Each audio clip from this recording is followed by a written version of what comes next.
ശേഷം സുഖമാണെന്നിരിക്കുന്നു. പുതിയൊരു വീഡിയോ ബ്ലോഗിലേക്ക് ഏവർക്കും സ്വാഗതം. നമ്മൾ കുറച്ച് ആഴ്ചകൾ മുമ്പ് ഒരു വീഡിയോ ചെയ്തിട്ടുണ്ടായിരുന്നു. ലേബർ ഗവൺമെന്റിന്റെ പുതിയ വർക്കേഴ്സ് റൈറ്റ് ലെജിസ്ലേഷൻ ചേഞ്ചസ് കൊണ്ടുവരാൻ പോകുന്നു എന്നുള്ള കാര്യങ്ങൾ പറഞ്ഞിട്ടുണ്ടായിരുന്നു. കുറേയധികം നല്ല കാര്യങ്ങൾ തീർച്ചയായിട്ടും ലേബർ ഗവൺമെന്റ് വരുന്ന സമയത്ത് നമ്മൾ പ്രതീക്ഷിച്ച പല കാര്യങ്ങളും അന്ന് ഞാൻ പറഞ്ഞിട്ടുണ്ടായിരുന്നു. അത് നിലവിൽ വരാൻ പോവുകയാണ്, ഇല്ലെങ്കിൽ അത് അനൗൺസ് ചെയ്യാൻ പോവുകയാണ് ഈ തേഴ്സ്ഡേ എന്നുള്ള രീതിയിലാണ് ഒരു അപ്ഡേറ്റ്. നമുക്ക് എന്തൊക്കെയാണ് കാര്യങ്ങളൊക്കെ നോക്കാം. ഓക്കെ, ആദ്യമായിട്ടാണ് ചാനൽ ഇൻഫോർമേറ്റീവ് ആയിട്ടുള്ള എൻ്റർടൈനിങ് ആയിട്ടുള്ള ചീഫ് ചാനലിനെ സബ്സ്ക്രൈബ് ചെയ്യാൻ, നോട്ടിഫിക്കേഷൻ ബെല്ലൈക്കൻ എനേബിൾ ചെയ്യാം, ഷെയർ ചെയ്യാം. സ്വാഗതം ഗായ്സ്. അപ്പോൾ ഇതിനകത്ത് നമുക്കറിയാം new workers rights legislation changes to be unveiled on Thursday by labour എന്നുള്ള രീതിയിലാണ് കൊടുത്തിരിക്കുന്നത്. തീർച്ചയായിട്ടും കുറച്ചധികം മാറ്റങ്ങൾ നമ്മൾ അന്ന് പറഞ്ഞിട്ടുണ്ടായിരുന്നു. തികച്ചും ശരിക്കും പറഞ്ഞാൽ ലേബർ ഗവൺമെന്റിന് നമ്മൾ എക്സ്പെക്ട് ചെയ്ത കുറച്ച് കാര്യങ്ങളാണ്. ഇമിഗ്രേഷനിലല്ല നമ്മൾ കൂടുതൽ, ഞാൻ പറഞ്ഞാൽ ഇവിടുത്തെ റൈറ്റ്സിൽ നമുക്കറിയാം അൺഫെയർ ഡിസ്മിസൽസ് ഒരുപാട് നടക്കുന്ന ഒരു രാജ്യമാണ് യു കെയിൽ. ഒരു ജോബ് സെക്യൂരിറ്റി എന്നുള്ളൊരു സംഭവം യു കെയിൽ നിലവിലുണ്ടോ എന്ന് ചോദിച്ചു കഴിഞ്ഞാൽ തികച്ചും പറയാനായിട്ട് സാധിക്കും അങ്ങനൊരു സംഭവം ഇവിടെ ഇല്ല എന്നുള്ളത്. തീർച്ചയായിട്ടും ആർക്കും ആരെയും ഏത് സമയത്തും ഇവിടെ നിന്ന് ടെർമിനേറ്റ് ചെയ്യാൻ പറ്റുന്ന ഒരു സാഹചര്യം യു കെക്കകത്തുണ്ട്. തീർച്ചയായിട്ടും നമ്മൾ പലപ്പോഴായിട്ടും യു കെയിലെ അൺഫെയർ ഡിസ്മിസലിനെ കുറിച്ച് ഒരുപാട് വീഡിയോസ് നമുക്ക് ചെയ്ത് നിങ്ങളുടെ മുന്നിലോട്ട് എത്തിച്ചു തന്നിട്ടുണ്ട്. ഹോമുകളിലാവട്ടെ, അല്ലെങ്കിൽ മറ്റ് NHSകളിലടക്കം ഈ ഒരുപാട് ഡിസ്മിസൽസ് ഉണ്ടാവുന്നതും, ഇല്ലെങ്കിൽ പല അലിഗേഷൻ്റെ പുറകിൽ പല ഗ്രൂപ്പ് ചേർന്ന് ഇല്ലെങ്കിൽ സംഘം ചേർന്ന് നമ്മുടെ നാട്ടിലൊക്കെ പറയുന്ന പോലെ പ്രശ്നങ്ങൾ വഷളാക്കി നമ്മളെ ടെർമിനേറ്റ് ചെയ്യുന്ന കാര്യങ്ങളും ഇവിടെ ഒരുപാട് വർദ്ധിച്ചു വരുന്നതും ഈ അടുത്തും അത് നടന്നതായിട്ട് നമുക്കറിയാം. പല ന്യൂസുകൾ, മലയാളം ന്യൂസുകളടക്കം റിപ്പോർട്ട് ചെയ്തിട്ടുണ്ട്. NHSൽ ഇതേപോലെ നേഴ്സിന് ടെർമിനേറ്റ് ചെയ്യുന്നു എന്നുള്ള കാര്യങ്ങളെല്ലാം പറഞ്ഞിട്ട്. സോ ഇവിടെ ആരും തന്നെ സേഫ് അല്ല എന്നുള്ളത് തന്നെയാണ്. അൺഫെയർ ഡിസ്മിസൽസിന്റെ കേസിൽ ഇപ്പോൾ പലരും നമ്മൾ പണ്ടൊക്കെ വീഡിയോ ചെയ്യുമ്പോൾ ഇവിടെ ഇങ്ങനെ ലോ ഉണ്ട്, അങ്ങനെ ലോ വന്ന് നിങ്ങൾക്ക് എന്തുകൊണ്ട് ചോദിച്ചുകൂടെ എന്നൊക്കെ ചോദിച്ച പലരെയും നമ്മൾ വീണ്ടും വീഡിയോയിലെടുത്ത് ട്രോൾ ചെയ്തിട്ടുണ്ടായിരുന്നു. കാരണം അങ്ങനെ ലോ ഉണ്ടെങ്കിൽ എന്തുകൊണ്ട് ഇങ്ങനെ ടെർമിനേഷൻ വരുന്നു എന്നുള്ള രീതിയിൽ. സോ അതിനൊക്കെ ഒരു മാറ്റങ്ങൾ കൊണ്ടുവരാൻ പോകുന്നു, ഇല്ലെങ്കിൽ നല്ലൊരു ന്യൂസ് എന്ന് വേണമെങ്കിൽ പറയാം എന്ന് ഞാൻ ഇപ്പോൾ പറയുക. അതിനകത്ത് നമുക്ക് പറയുന്നത് changes means over 7 million people will gain sick pay, maternity pay and unfair dismissal protection from their first day in work of having the wait 6 months എന്നുള്ളതാണ്. അത് വലിയ രീതിയിൽ നമ്മൾ കൈയടിച്ച് തന്നെ അപ്രീഷിയേറ്റ് ചെയ്യേണ്ട ഒരു കാര്യമാണ്. കാരണം എന്ന് വെച്ച് കഴിഞ്ഞാൽ അൺഫെയർ ഡിസ്മിസൽ പ്രൊട്ടക്ഷൻ എന്നുള്ളത്, അതിനാണ് എൻ്റെ രീതിയിൽ ഇനി ഞാൻ ഏറ്റവും വലിയ തംസപ്പ് കൊടുക്കാൻ പോകുന്നത് ലേബർ ഗവൺമെന്റിന്. ഈ ഒരു അൺഫെയർ ഡിസ്മിസൽ പ്രൊട്ടക്ഷൻ എന്നുള്ളത് തന്നെയാണ്. അത് നമുക്കറിയാം നാട്ടിൽ നിന്ന് ഒരുപാട് കെയറേഴ്സും ആൾക്കാരൊക്കെ അവിടെ വന്നുടൻ തന്നെ എന്തെങ്കിലും ചില്ലറ കാര്യങ്ങളുടെ പേര് പറഞ്ഞ് ഡിസ്മിസ് ചെയ്യുന്നു. അതിപ്പോൾ അതിൻ്റെ മാനേജർ അടക്കം പൈസ മേടിച്ച് ആൾക്കാരെ കയറ്റി, ആ പൈസ ഒരാൾ കയറി കഴിഞ്ഞാൽ സ്പേസ് ഫില്ലായല്ലോ. സോ അവരെന്തെങ്കിലും പറഞ്ഞ് ഡിസ്മിസ് ചെയ്ത് വീണ്ടും പൈസ മേടിക്കാൻ പറ്റുന്ന അങ്ങനെ കുറേ ആളുകൾ ഉള്ളത് കൊണ്ട് തന്നെ നമുക്ക് ഇത് വളരെ ഇമ്പോർട്ടൻ്റ് ആണ്. ഇനി അതിനെതിരെ ഫൈറ്റ് ചെയ്യാനായിട്ട് നമുക്ക് ഗവൺമെന്റിന്റെ ഈ ഒരു പ്രൊട്ടക്ഷൻ നമുക്ക് ഉപകാരപ്പെടും എന്നുള്ളത് തന്നെയാണ്. യൂണിവേഴ്സൽ എൻടൈറ്റിൽമെന്റ് ടു സിക്ക് pay for all workers from the first day they are all ഇൽ. അതായത് പണ്ടെല്ലാം സിക്ക് പേക്ക് കുറേ റെഗുലേഷൻസും റെസ്ട്രിക്ഷൻസും ഉണ്ടായിരുന്നു. പക്ഷേ ഇപ്പോഴത്തെ നിയമം അനുസരിച്ചിട്ട്, ഇനി വരുന്ന നിയമം അനുസരിച്ചിട്ട് ഫസ്റ്റ് ഡേ തൊട്ട് തന്നെ അതിൻ്റെ പ്രൊട്ടക്ഷൻ അവർക്ക് കിട്ടണം എന്നുള്ളത് തന്നെയാണ് കേട്ടോ. If earning below the £123 threshold will get lower rate of sick pay. Okay, പിന്നെ mother will be entitled to apply for maternity pay from their first day. അതായത് ഫസ്റ്റ് ഡേ തൊട്ട് തന്നെ മെറ്റർനിറ്റി പേ കൊടുക്കണം. Fathers get more right to paternity pay.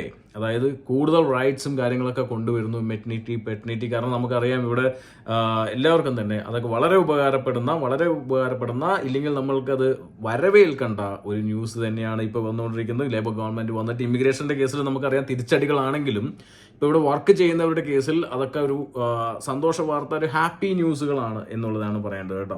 Period shrunk to 6 months and staff will get protection against unfair dismissal from their first day.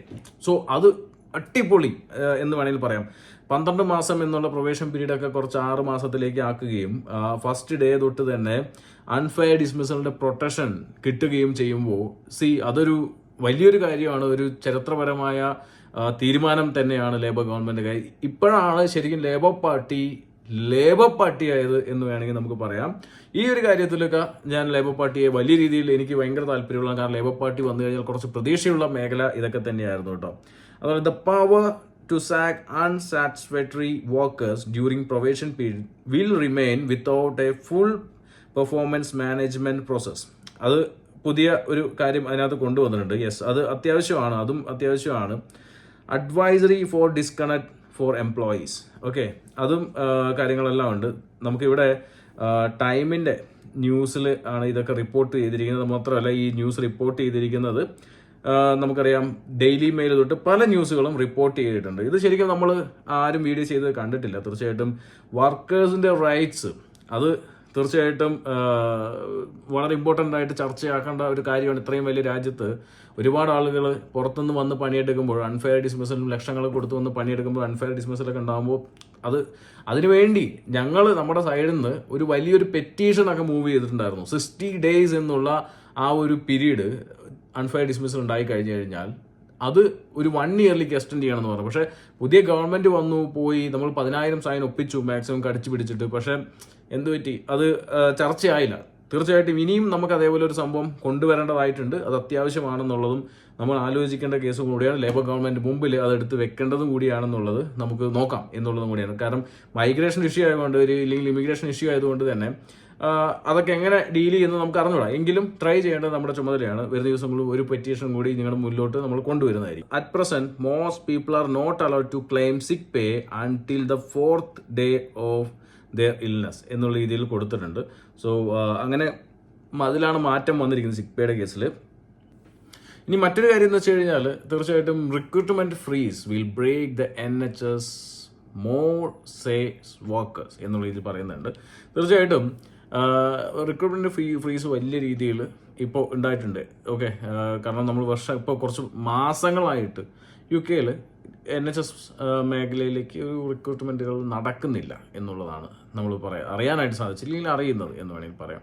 വളരെ കുറവാണ്. ഇനി വെയിൽസിലൊക്കെയാണ് ഇനി ചിലപ്പോഴും വല്ലപ്പോഴും നടക്കാറുള്ളത്, അതാണ് നമ്മൾ അറിയുന്നത്. പക്ഷേ NHSലേക്ക് റിക്രൂട്ട്മെന്റുകൾ ഇനിയും നടന്നില്ലെങ്കിൽ തീർച്ചയായിട്ടും അത് NHSനെ ബാധിക്കുമെന്നാണ് ന്യൂസുകൾ പറയുന്നത്. പിന്നെ മറ്റൊരു കാര്യം എന്ന് വെച്ച് കഴിഞ്ഞാൽ ഇവരുടെ കയ്യിൽ ഫണ്ടില്ല എന്നുള്ള ഇപ്പോൾ ഓരോ ഒറ്റപ്പെട്ട ന്യൂസുകൾ പല ട്രസ്റ്റിൻ്റെ അണ്ടറിൽ നിന്നും വരുന്നുണ്ട്. പല ന്യൂസുകളും റിപ്പോർട്ട് ചെയ്യുന്നുണ്ട് ഫണ്ടില്ല, സോ റിക്രൂട്ട്മെൻറ്റുകൾ ഫ്രീസ് ചെയ്യുകയാണ്.